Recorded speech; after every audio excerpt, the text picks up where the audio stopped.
हर घर में एक कमरा होता है जिसे लोग इस्तेमाल करते हैं, लेकिन इस घर में एक ऐसा कमरा था जिसका दरवाजा दिन में कभी नहीं खुलता था। और अजीब बात ये थी, हर रात ठीक 3 बजे वो दरवाजा अपने आप खुल जाता था। लोग कहते थे वो कमरा बंद नहीं था, बल्कि किसी को बंद करके रखा गया था। राघव एक साधारण सा लड़का, नई नौकरी, नया शहर और सस्ते किराए का एक पुराना मकान। मकान मालिक ने सिर्फ एक बात कही थी, उस आखिरी कमरे में मत जाना। राघव ने हंसकर कहा, डरने वाली क्या बात है? मकान मालिक की आंखें झुक गईं और उसने कहा, डरने वाली बात नहीं है, याद रखने वाली बात है। पहली रात घड़ी ने जैसे ही 3 बजे बजाया, राघव की नींद खुल गई। आवाज उसी बंद कमरे से आ रही थी। फिर दरवाजा खुलने की आवाज।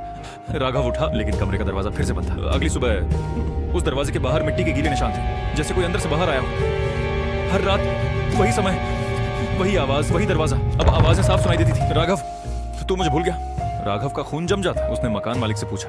मकान मालिक बोला, उस कमरे में कभी आईना मत देखना। राघव ने सवाल किया, क्यों? जवाब आया, क्योंकि आईना झूठ नहीं बोलता। राघव अब डर से ज्यादा जवाब चाहता था। उसने रात 3 बजे दरवाजा खोलने की हिम्मत की। कमरे में धूल, पुरानी दीवारें और सामने एक बड़ा सा आईना। आईने में राघव अकेला नहीं था, उसके पीछे एक और चेहरा था। वही चेहरा जो उसे सपनों में दिखता था। आईने से आवाज आई, मैं तू ही हूं जो उस रात इस कमरे में बंद रह गया था। राघव को याद आया, सालों पहले एक आग लगी थी इस घर में। इसी कमरे में सब बच गए थे, सिवाय उसके। जो बाहर आया था वो शरीर था, और जो अंदर रह गया वो आत्मा। दरवाजा इसलिए खुलता था क्योंकि अधूरी जिंदगी हर रात बाहर आना चाहती थी। अगली सुबह घर फिर से खाली था, कमरा अब खुला रहता है हर समय, और आईने पर लिखा है, अगर रात 3 बजे कोई तुम्हें पुकारे तो जवाब मत देना, क्योंकि कुछ दरवाजे कमरों के नहीं होते, वो यादों के होते हैं।